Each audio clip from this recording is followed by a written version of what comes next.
Hello, everyone. Greetings to you all, wherever you are and whatever time of the day it is for you. Out here in Boars Hill, the weather has been a bit shifty lately and quite unpredictable. I suppose that resonates with each of us in the fluctuations that we experience in life as we relate with other people, with ourselves, and ultimately with God.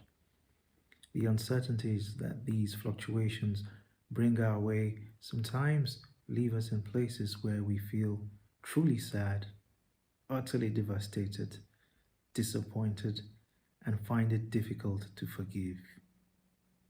Our troubled hearts in these situations always look for means of trying to overcome these difficulties, but find it difficult.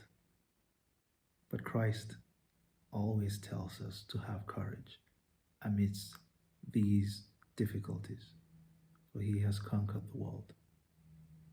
And so, just to highlight a few things, a few lessons we can retrieve from Christ's teachings and add up into a process leading towards forgiveness.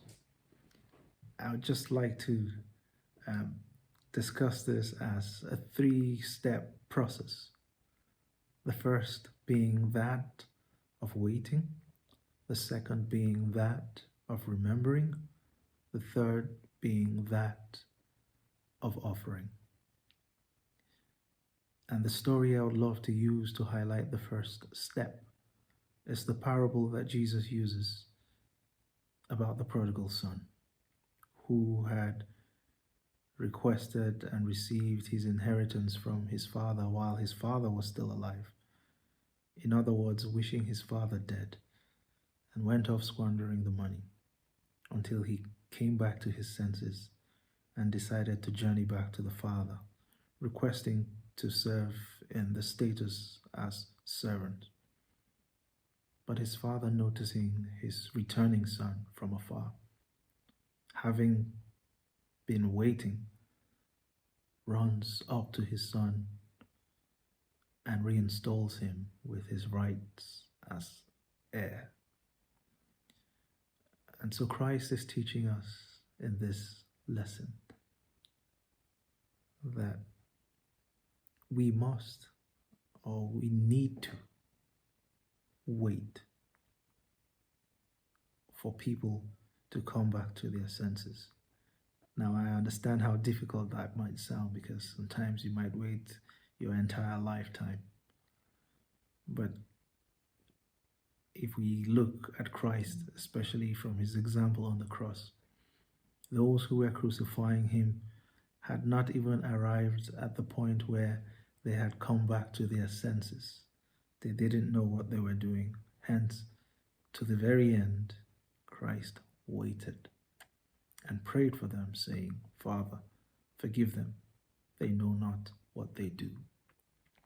The second step is the step of remembering. And the parable that highlights this in Jesus' teaching is that of the wicked servant who refused to forgive his fellow servants who owed him, having received forgiveness himself from his master.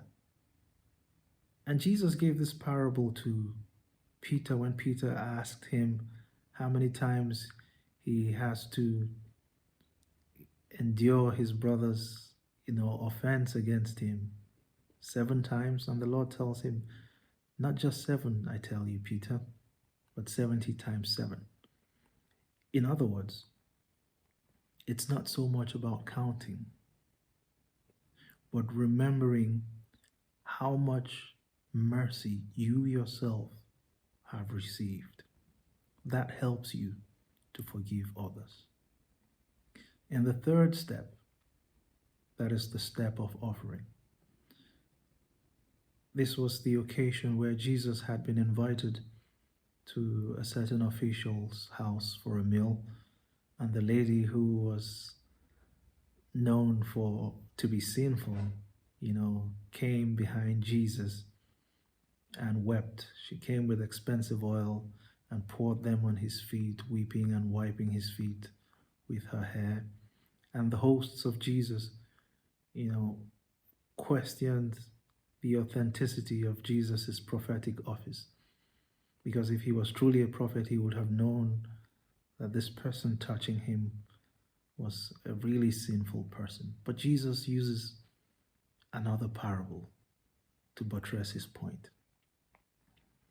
A parable of two debtors who owed a certain creditor.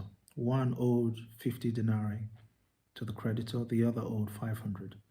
And Jesus asks the question, who would love the creditor, that is, the one who forgave them, the more? Is it the one who was pardoned 50 or the one who was pardoned 500? And they answered, definitely the one who was pardoned more. And so Jesus tries to show that when you remember how much you have been forgiven, it leads you yourself to making an offering of your will, of your disappointments, of your sadness. You offer them and lay them at his own feet, because Christ himself has forgiven you that much. And so I pray for each of you, as difficult as your situations may be, that even when you find it difficult to get on, you would at least leave and offer your difficulties at the foot of Christ. God bless you. Amen.